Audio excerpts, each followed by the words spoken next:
Pomfret মাছ নুন হলুদ মাখিয়ে নেব।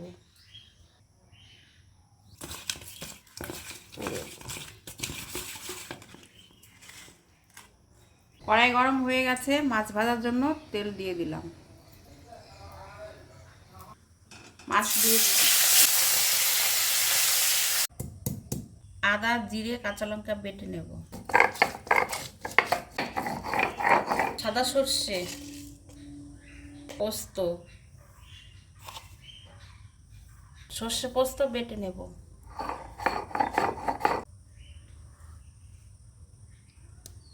পেট মাছ ভাজা হয়ে গেছে, এবার তুলে নেব।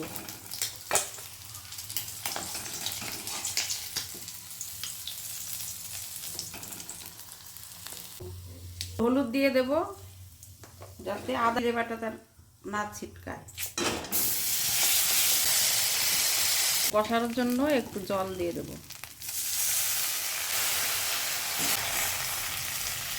পরিমাণ মতো জল দিয়ে দেব। লবণ একটু লঙ্কার গুঁড়ো দিয়ে দিলাম। এবার মাছ দিয়ে দেব।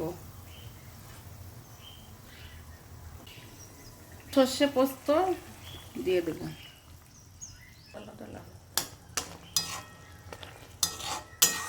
নামানোর আগে একটু গরম মশলা দিয়ে দেব। পমফ্রেট মাছ রান্না হয়ে গেছে, এবার নামিয়ে নেব।